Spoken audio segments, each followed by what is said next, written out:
بسم اللہ الرحمن الرحیم۔ السلام علیکم۔ گھبراہٹ کے مارے میں فوراً اپنی جگہ سے اٹھ کھڑا ہوا۔ فرحین نے پوچھا کیا ہوا ہے؟ سب ٹھیک تو ہے، میں نے کہا دراصل میری طبیعت ٹھیک نہیں ہے، مجھے جلدی گھر جانا ہے۔ یہ کہہ کر میں فوراً وہاں سے نکل گیا، لیکن کب تک میں اسے بھاگتا؟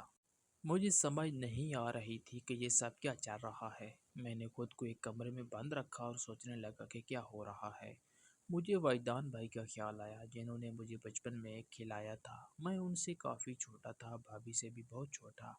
مجھے ابھی تک یقین نہیں آ رہا تھا کہ بھابھی نے مجھ سے شادی کا کہا ہے۔ وہ چاہتی تو انکار کر سکتی تھی اور ابا کو بتا سکتی تھی کہ وہ کسی اور سے شادی کرے گی، مگر بھابھی نے ایسا نہیں کیا۔ تو کیا وہ مجھ سے محبت کرتی ہے؟ میرے بھائی بھابھی پر جان لٹاتے تھے، ان کی محبت کی داستان الگ تھی۔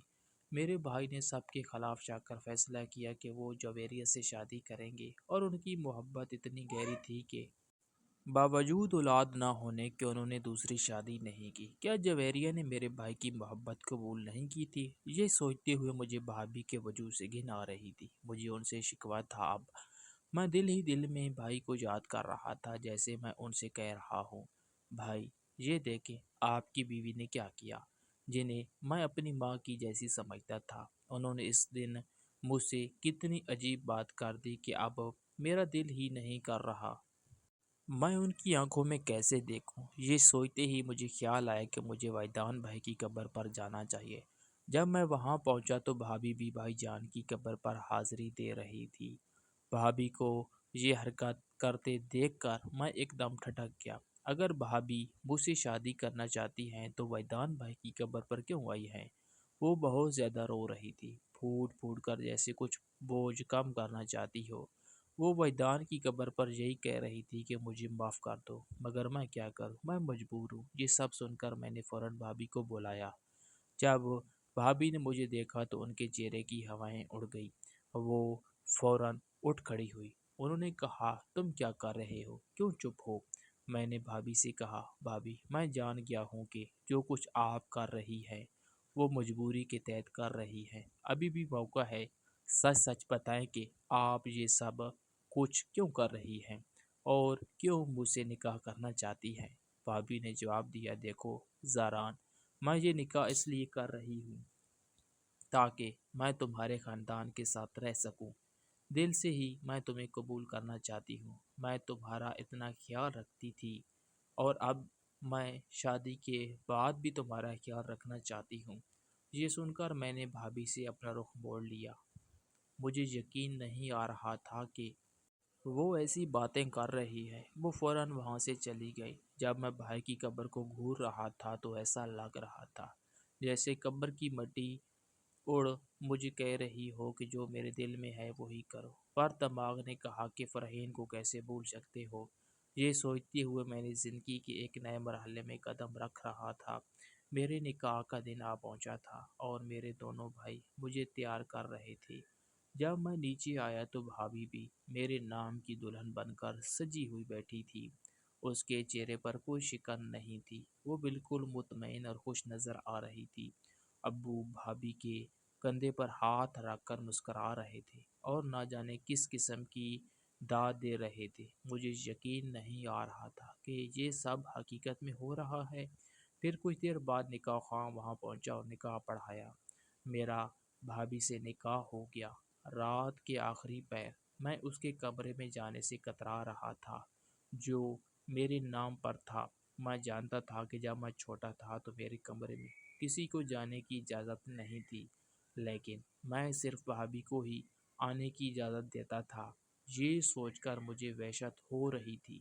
میں کمرے کو دیکھ رہا تھا جس کا دروازہ بند تھا اور میری بھابھی میرے نام کی دلہن بنی بیٹھی تھی۔ میں اپنے بڑے بھائی کی روح کو کیا جواب دوں؟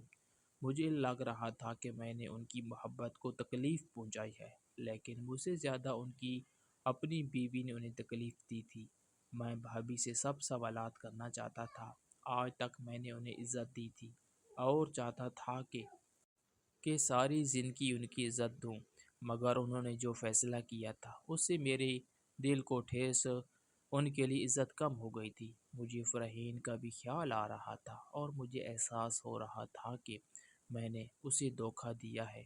جب اسے پتہ چلے گا کہ میں نے اپنی زندگی کی اور ڈور کسی اور کو تھما دی تو وہ کیا رد عمل دکھائے گی۔ یہ سوچتے ہوئے میرے ذہن میں اچانک خیال آیا کہ میں ابھی جا کر بھابھی کو طلاق دے دوں۔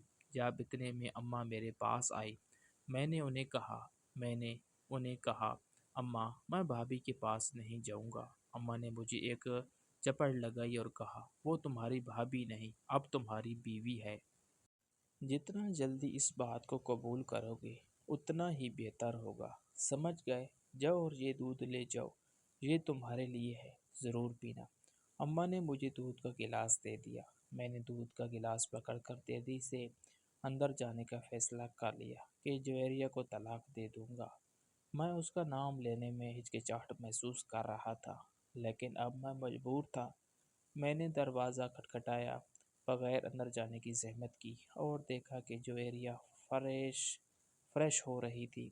اسے خوش دیکھ کر میرے چہرے پر غصہ آ گیا۔ میں نے دودھ کا گلاس سائڈ پر رکھ دیا اور میرا دماغ میں غصہ بھرا ہوا تھا۔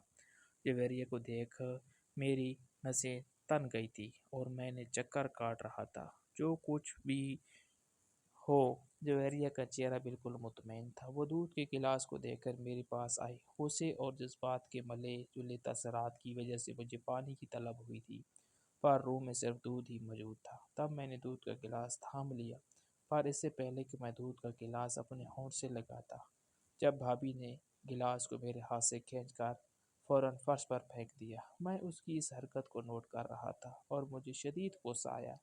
میں نے جویریہ سے کہا بھابھی یہ کیا حرکت ہے؟ آپ نے یہ کیوں کیا؟ پہلے ہی کم اور آپ نے ایک نیا ڈرامہ شروع کر دیا۔ جویریہ نے جواب دیا جو میں نے کیا ہے وہ سوچ سمجھ کر کیا، تم بالکل نہیں سمجھو گے۔ اور ہاں اب میں تمہاری بھابھی نہیں تمہاری بیوی ہوں اور تمہارا پورا خیال رکھوں گی، سمجھے تم؟ اس کا جواب سن کر مجھے کوفت ہونے لگی۔ میں نے جلدی سے اپنا تکیہ اٹھایا اور صوفے پر جا بیٹھا۔ اگلے دن جب میری آنکھ کھلی تو میں نے بیڈ پر نظر ڈالی جہاں میرا لباس تیار تھا۔ آج ولیمہ تھا۔ میں نے دیکھا کہ جویریہ میرے جوتے پالش کر رہی تھی۔ اسے ایسا کرتے دیکھ کر میں فوراً تڑپ کر اٹھا۔ میں نے اس کے ہاتھ سے پالش لی، دور جا کر پھینک دی، پھر انگلی دکھا کر کہا دیکھو جویریہ، میں نے آپ کی بہت عزت کی ہے اور آگے بھی آپ کی عزت کرنا چاہتا ہوں، مگر آپ یہ سب کیوں کر رہی ہو؟ کیا آپ میرے بھائی جان کی محبت کو بھلا دیا ہے؟ میرے بھائی جان نے آپ پر جان لٹائی تھی، پلیز میرے بھائی کی روح کو تکلیف نہ پہنچاؤ، کم از کم اس کی محبت کے لیے تو یہ سب مت کرو۔ میرے بھائی کی قبر کی مٹی ابھی خشک نہیں ہوئی تھی، میں اور بہت زیادہ پریشان تھا۔ میری باتوں کا بھابھی پر کوئی اثر نہیں ہوا اور میں سمجھ نہیں پا رہا تھا کہ وہ یہ سب کیوں کر رہی ہے۔ ولیمے کے بعد بھی جویریہ ویسے ہی میرے ساتھ بیٹھی رہی، میرے ساتھ کھانا کھاتی اور ہر وقت میرے ساتھ رہتی۔ جب مجھے فرحین کا خیال آیا تو میں نے گاڑی نکالی اور اس کے پاس جانے لگا، لیکن اچانک بھابھی جویریہ نے مجھے روک لیا۔ بھابھی نے کہا زارا تم اکیلے نہیں جاؤ گی، میں تمہارے ساتھ جاؤں گی۔ اس کی بات سن کر میں نے حیرت سے اسے دیکھا اور غصے سے بولا کیا ضرورت ہے؟ آپ کیوں نہیں چاہتی کہ میں آرام سے سکون کی سانس لے سکوں؟ ابا نے بھی جویریہ کو روکا کہ اگر یہ باہر جانا چاہتا ہے تو اسے جانے دو۔ جویریہ نے ابا کو انکار کیا، نہیں ابا میں اس کے ساتھ جاؤں گی۔ ابا نے اس پر مایوسی کا اظہار کیا، لیکن بھابھی اپنی بات پر قائم تھی۔ وہ میرے پیچھے پیچھے آتی رہی۔ جب ایک بار غصے سے اپنا ہاتھ سٹیئرنگ وہیل پر مارا تو وہ زخمی ہو گیا۔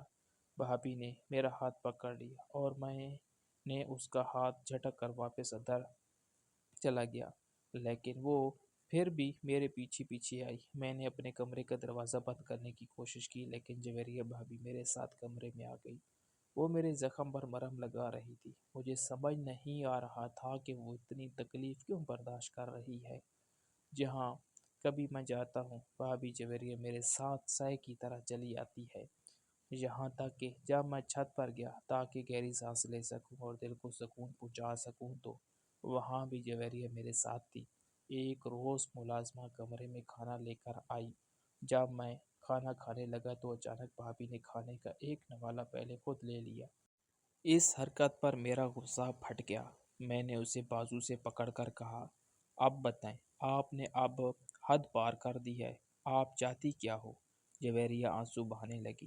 کچھ دیر بعد مجھے احساس ہوا کہ میں نے اسے تکلیف پہنچائی ہے۔ میں نے فوراً اپنے ہاتھ پیچھے پیچھے کیے اور کہا، میں نے آپ کو اذیت دی، میں معذرت خواہ ہوں۔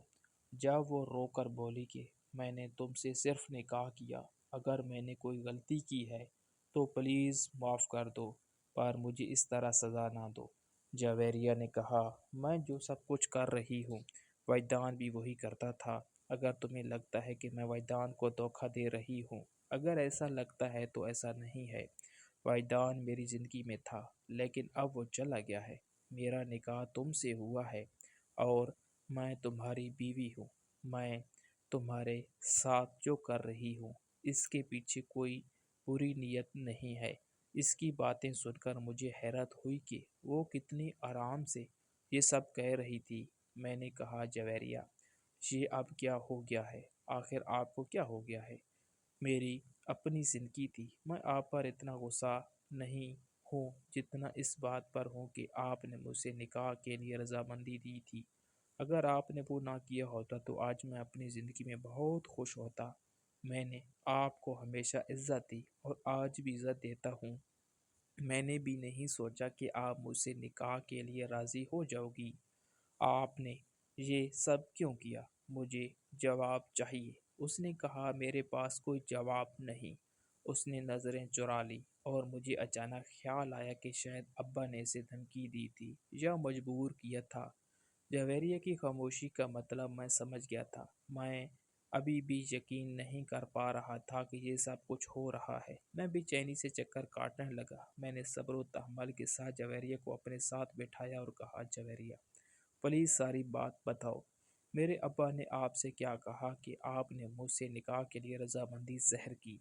بھابھی نے کہا، ہاں، یہ بات سچ ہے۔ دراصل تمہارے ابا نے مجھے دھمکی دی تھی کہ اگر یہاں رہنا ہے تو تم سے نکاح کرنا ہوگا۔